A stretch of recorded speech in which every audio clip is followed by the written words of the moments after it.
Hello friends, అందరూ బాగున్నారు కదా? Welcome to not share.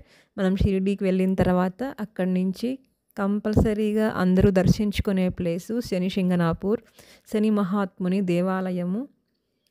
ఇక్కడి నుంచి మనకు ఒక 80 కిలోమీటర్స్ అప్రాక్సిమేట్గా ఉంటుంది శనిశింగణాపూర్కి వెళ్ళి. అఖిలాండ కోటి బ్రహ్మాండ నాయక రాజాదిరాజ యోగిరాజ పరబ్రహ్మ శ్రీ సద్గురు సచ్చిదానంద సాయినాథ్ మహారాజ్కి జై అని చెప్పేసి శనిశింగణాపూర్కి అయితే మనము బయలుదేరచ్చు. నెక్స్ట్ డే 1 డే షిరిడి, 1 డేలో శనిశింగణాపూర్, నెక్స్ట్ అవుట్డోర్స్. అక్కడి నుంచి శనిశింగణాపూర్, అలాగే తర్వాత మళ్ళీ మనం అక్కడి నుంచి కృష్ణేశ్వర్ జ్యోతిర్లింగం, ఎల్లోరా కేవ్స్ అవన్నీ కూడా మనం 1 డేలో మొత్తం కవర్ చేసుకోవచ్చు. ఈ 178 కిలోమీటర్స్ అయితే టోటల్ డిస్టెన్స్ అయితే మనం ట్రావెల్ చేసి ఉంటుంది. ఇక్కడ శనిశింగణాపూర్ ఇది చూడండి ఆర్చి, ఇది మెయిన్ ఎంట్రన్స్ మనకు ఇలా అయితే కనిపిస్తుంది. ఒకప్పుడు శనిశింగణాపూర్లో ఓన్లీ జెంట్స్ని మాత్రమే అలో చేసేవాళ్ళు. అది కూడా వాళ్ళు కాషాయపు వస్త్రాలు వేసుకొని వెళ్ళాలి. లేడీస్కి అయితే అలో లేదనమాట ఎర్లియర్. అండ్ ఈ ఊర్లో కూడా మనకి ఎక్కడ చూసినా ఇళ్ళకి తలుపులు అనేటివి కనిపించవు, డోర్స్ అనేవి కనిపించవు. మనకి ఇక్కడ వెళ్ళినప్పుడు మనం బయటనే నువ్వుల నూనె, అలాగే పూజా సామాగ్రి అంతా మనకి అక్కడ షాప్స్లో అమ్ముతూ ఉంటారు.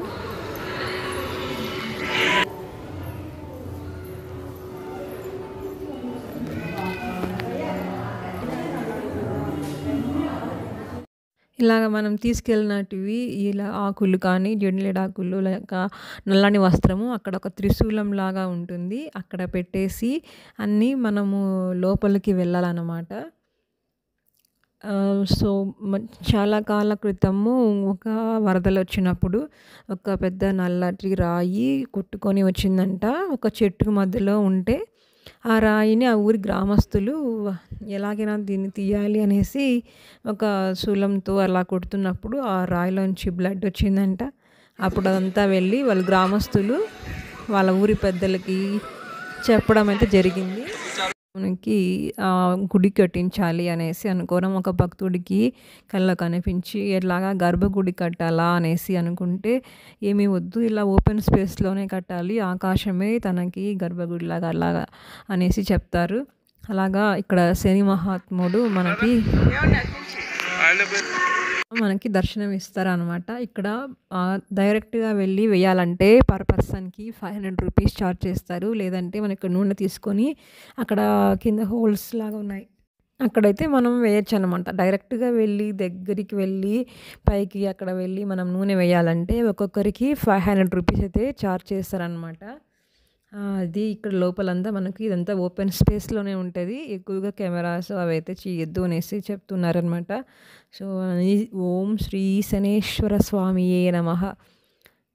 సో అలాగా మనము శనిదేవుని దర్శించుకొని మనం బయటికి రావచ్చు. చుట్టూ ఓపెన్ స్పేస్, బయట కూడా వాటర్ ఫ్లో అయితే ఉందన్నమాట. సో ఇలా సీజన్స్లో అయితే మనకి శని త్రయోదశి అలాంటప్పుడు కొంచెం రష్ ఎక్కువగా అయితే ఉంటుంది. ఇంత ఓపెన్ స్పేస్.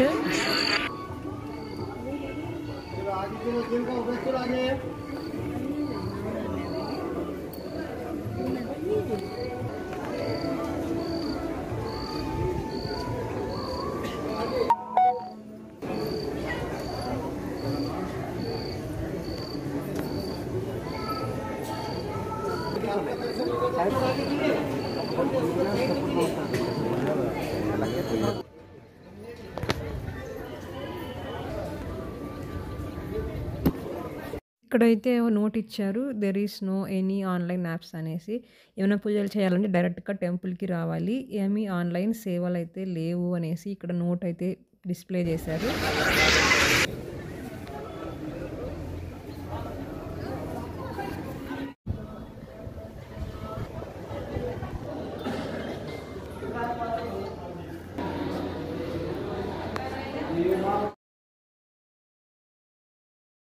సో ఇలాగా మనము బయటకు వచ్చేసాము. బయటకు వచ్చిన తర్వాత ఇది టెంపుల్ బయట సైడ్ అంతా బయట వ్యూ అయితే ఇలా ఉంది, చాలా బ్యూటిఫుల్గా ఉంది. ఇక్కడ వాటర్ ఫ్లో అయితే ఉంది.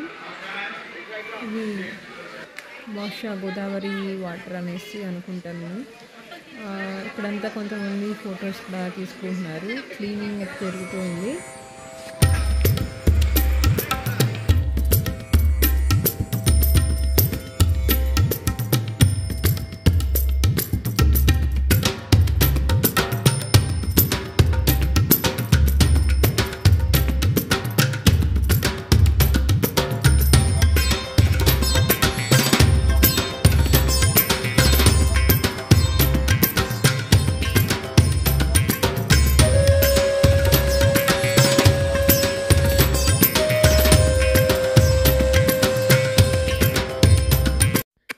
ఇదంతా దర్శనం అవ్వడానికి 1 అవర్ అలా 2 అవర్స్ మ్యాక్సిమం అయిపోతుంది. ఇక్కడ నుంచి ఇంట్రెస్ట్ ఉంటే మనం ఎల్లోరా కేవ్స్ అలాగే కృష్ణేశ్వర జ్యోతిర్లింగం కూడా మనం దర్శించుకోవచ్చు. ఇదంతా 1 డేలో మ్యాక్సిమం అయిపోతుంది. అలాగా నమ్మిన దేవుడు శివుడు మనకెప్పుడు అన్యాయం చేయడు అనేది ఒక స్టోరీ వచ్చేసి కృష్ణేశ్వర జ్యోతిర్లింగం. తప్పకుండా visit. And thank you for watching. Please like and share the video.